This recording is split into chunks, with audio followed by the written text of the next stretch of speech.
لا تذهب نفسك علیہم حسرات، ان الفاظ میں جو اللہ نے اپنے محبوب کے سینے کا غم بیان کیا ہے، اللہ کی قسم کوئی زبان اس کا ترجمہ نہیں کر سکتی۔ قیامت کے دن جب دیکھے گا ہماری نافرمانیاں تو کہے گا یا رب ان قوم اتخذوا هذا القرآن مہجورا، اے میرے مولا یہی ہے میری وہ امت جس نے میرے قرآن کو چھوڑ دیا، میرے قرآن نے پکارا مسجد میں آؤ، انہوں نے مسجدوں کی راہیں چھوڑ دیں۔ مجھے بتاؤ یہ اتنا مجمع کہاں سے آ گیا ہے؟ یہ اس میں سے 1/3 باہر سے آیا ہوگا، یہ 2/3 تو سارا گلستان کالونی کا ہے۔ ان کے قدم باقی 5 نمازوں میں کیوں نہیں اٹھتے؟ یہ کہاں چلے جاتے ہیں؟ کیا یہ اللہ کی دھرتی پہ 8 دن نہیں رہتے؟ کیا یہ صرف 8ویں دن اللہ کا رزق کھاتے ہیں؟ کیا یہ صرف 8ویں دن اللہ کا پانی پیتے ہیں؟ کیا یہ صرف 8ویں دن اللہ کی ہوا کے تن و تن اپنے پھیپھڑوں میں لے جاتے ہیں؟ کیا یہ صرف 8ویں دن اللہ کے دیے نور سے دیکھتے ہیں؟ کیا یہ صرف 8ویں دن اپنے کانوں سے سنتے ہیں؟ کیا یہ صرف 8ویں دن اپنے جسم کی نعمتوں سے فائدہ اٹھاتے ہیں؟ کیا یہ صرف 8ویں دن سورج کی روشنی سے نفع اٹھاتے ہیں؟ کیا یہ صرف 8ویں دن تاروں کی جھلملاہٹ سے نفع اٹھاتے ہیں؟ کیا یہ صرف 8ویں دن اپنے بیوی بچوں کے ساتھ بیٹھتے ہیں؟ اس پتھر دل کو کیا ہوا؟ کیا نہیں اس کے دروازے پہ دستک پہنچتے؟ یہ کیوں ویران ہو گئے؟ ایسے تو پتھر بھی سخت نہیں۔ عطا اللہ شاہ بخاری کہا کرتے تھے اے ہندوستان والو، تمہیں اتنا قرآن سنایا کہ میں سر کو سناتا تو صبا بن جاتی، میں پتھروں کو سناتا تو موم ہو جاتے، میں دریاؤں کو سناتا تو طوفان تھم جاتے، اور میں موجوں کو سناتا تو ان کی طغیانی رک جاتی۔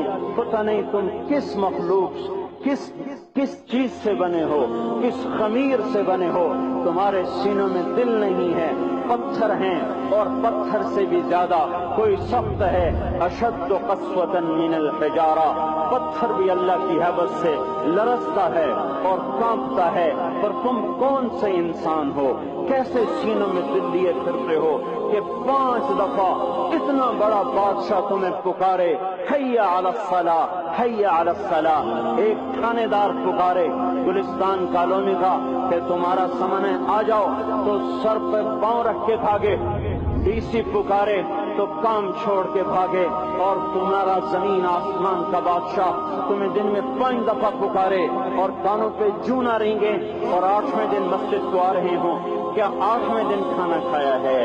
کیا آج ہی پانی پیا ہے؟ کیا آج ہی چائے پی ہے؟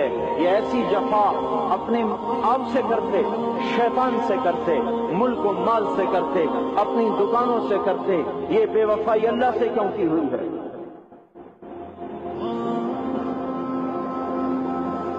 جس زمین پہ سجدہ نہ ادا ہو، اس سے بڑا بھی کوئی جرم ہے؟ زنا کرنے کو گناہ سمجھتے ہیں، نماز کا چھوڑ دینا زنا سے بڑا جرم ہے۔ رشوت کھانے کو گناہ سمجھتے ہیں، نماز کا چھوڑ دینا رشوت کھانے سے بڑا جرم ہے۔ قتل کرنا بڑا گناہ سمجھتے ہیں، نماز کا چھوڑ دینا قتل سے بڑا جرم ہے۔ سجدے ہی کا تو انکار کیا تھا شیطان نے، شیطان نے کوئی زنا کیا تھا، کوئی قتل کیا تھا، کوئی شراب پی تھی، کوئی جوا کھیلا تھا، کیا کیا تھا؟ کوئی شرک کیا تھا۔ شیطان سجدے کا انکاری ہوا، ایک سجدے کا انکار کر کے وہ ہمیشہ کے لیے مردود ہو گیا۔ اس مسلمان کو ہوش نہیں ہے جو روزانہ دن میں 5 دفعہ 20 سجدوں کا انکار کیے بیٹھا ہوا ہے، اور پھر آرام سے روٹی کھاتا ہے، آرام سے چائے پیتا ہے، اور آرام سے کہہ لگاتا ہے، اور آرام سے اخبار پڑھتا ہے، آرام سے بیوی کے پہلو میں لیٹتا ہے۔ ایک سجدے کا انکار ہو کر شیطان ہمیشہ کے لیے مردود ہوا۔ جس نے فجر کا انکار کیا سجدوں کا، پھر ظہر کے سجدوں کا مذاق اڑایا، پھر عصر کا مذاق اڑایا، پھر مغرب اور عشاء کا مذاق اڑایا۔ گھر میں نماز پڑھنا بھی چلو نہ پڑھنے سے تو بہتر ہے، پر یہ بھی نماز کا مذاق ہی ہے۔ اور 8ویں دن سر پہ ٹوپی رکھ کے آیا۔ 8 دن جس نے اتنے سجدوں کا انکار کیا وہ اس بات سے نہیں ڈرتا کہ کہیں اللہ اسے مردود نہ کر دے، تو کیا ہوگا اس دن جب جن بچوں کی خاطر یا جس نفس کی خاطر اللہ کے بغاوت کی کہ اٹھا نہیں جاتا، آیا نہیں جاتا، گرمی بڑی ہے، سردی بڑی ہے، اندھیرا بہت ہے، کیا قبر کے اندھیرے یاد نہیں ہیں؟ کیا قبر کی گرمی یاد نہیں ہے؟ کیا جہنم کی آگ بھول گئے؟ کیا جہنم کے عذاب بھول گئے؟ کیا جنت کی نعمتیں بھول گئے؟ وہ اللہ کا کلام بھول گئے؟ وہ اللہ کا دیدار بھول گئے؟ وہ اللہ سے ملاقات بھول گئے؟ وہ محبوب خدا کی محفل بھول گئے؟ یہ کیسا اسلام ہے؟ یہ کیسے پتھر دل ہیں جو کمانے میں تو ایسے مست ہوئے کہ ہوش نہیں، اور جب اللہ بلائے تو ایسے غافل ہو جائیں، نہ بوڑھے پر جوڑیں گے، نہ جوان کو ہوش آئے، نہ کسی عورت کو ہوش آئے، نہ کسی مرد کو ہوش آئے، نہ بازار بند ہوں۔ ارے میرے بھائیو، حکومت سے پیسہ بچانے کے لیے ہڑتالیں کی، 20 دن بازار نہ کھولے، نماز کے لیے اگر دکانیں بند کرتے تو آج اللہ تعالیٰ آپ کو ہر ظالم سے باہر نکال دیتا۔ کوئی ظالم نہ آپ کے مال پہ ہاتھ ڈالتا، نہ آپ کی عزت و آبرو پہ ہاتھ ڈالتا۔ دن دہاڑے ڈاکے پڑے، کیوں پڑے؟ کہ ہم باغی ہو گئے، ہم نے اللہ سے بغاوت کر دی۔ کیا جمعے کے دن صرف اللہ بلاتا ہے؟ یہ جمعے میں اتنے کیوں آتے ہیں اور باقی دنوں میں کیوں نہیں آتے؟ یہ کیسی وفا ہے؟ اور ایسا وفاؤں والا اللہ کہ زمین بولے اے اللہ اجازت دے میں گلستان کالونی کو نگل جاؤں، سمندر بولے مولا اجازت دے ہم چڑھ جائیں، فرشتے بولیں اے اللہ اجازت دے ہمیں ہلاک کر دیں، اور جس کے سجدے کا انکار ہوا پڑا، جس کا 8 بازاروں میں جس کی شریعت کا مذاق اڑایا جا رہا، وہ جس کوئی غیرت خود جوش میں آ رہی کہ یہ میرے بنے ہوئے گندے پانی کے بنے ہوئے نطفے سے بنے ہوئے، میری غذا کھا کر، میرا رزق کھا کر، میری ہواؤں سے زندہ، میرے پانیوں سے زندہ، میری روٹی سے زندہ، میرے دیے ہوئے گوشت سے زندہ، میرے دیے ہوئے نظام سے زندہ، یہ میرے ہی منکر بن گئے۔ 1500 روپے کا ملازم آپ کو چائے کی پیالی نہ دے تو آپ کہتے چل چھٹی کر، ہم کوئی اور رکھیں گے۔ اور جس نے اتنا بڑا وجود بخشا، آنکھوں میں چراغ جلائے، کانوں میں فون لگائے، دماغ میں برق کی روئیں دوڑائیں، دل کو دھڑکایا، سارے بدن کے تو خون پہنچانے کا نظام چلایا، پھپھڑوں کی فیکٹریاں چلائیں، رگوں میں خون پہنچایا، ہڈیوں کو غذا پہنچائی اور آنکھوں کو غذا پہنچائی، بالوں کو غذا پہنچائی، زبان کو بولنے کی طاقت دی، دانتوں کو کاٹنے کی طاقت دی، دو وہاں نالیاں لگائیں، سانس کی الگ کر دی اور معدے کی الگ کر دی، اور وہاں پردہ لگایا، جو غذا منہ میں جائے تو معدہ کھل جائے اور پھیپھڑے کی طرف جانے والی نالی رک جائے۔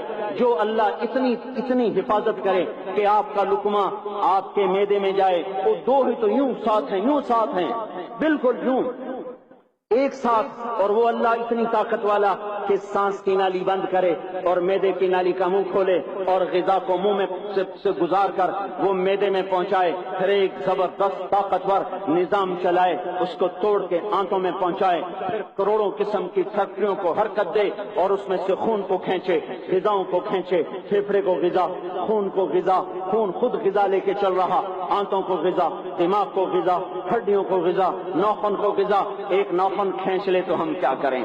کیا میرے مولا کا نظام ہے؟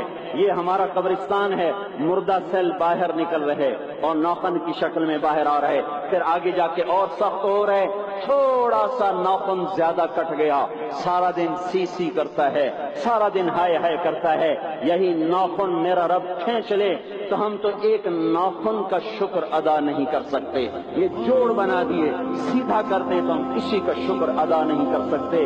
میرے بھائیو، یہ سب کچھ کر کے پھر ہم اللہ کے باغی ہو جائیں، ہے کوئی عقل میں آنے والی بات؟ ہے کوئی سوچ بچار کی بات کہ 1500 صرف دیے اور اس نے چائے کی پیالی نہ دی تو نکال دیا، اس نے گاہک کو ڈیل نہیں کیا تو نکال دیا، اور یہ وجود کہاں سے خرید کے لائے؟ یہ زمین کس نے بچھا کے دی؟ والارض وضعها للانام، اے میرے بندو میں نے ہی تو تمہیں بنا کے دی۔ ہے کوئی سوچ بچار کی بات کہ 1500 صرف دیے اور اس نے چائے کی پیالی نہ دی تو نکال دیا، اس نے گاہک کو ڈیل نہیں کیا تو نکال دیا، اور یہ وجود کہاں سے خرید کے لائے؟ یہ زمین کس نے بچھا کے دی؟ والارض وضعها للانام، اے میرے بندو میں نے ہی تو تمہیں بنا کے دی۔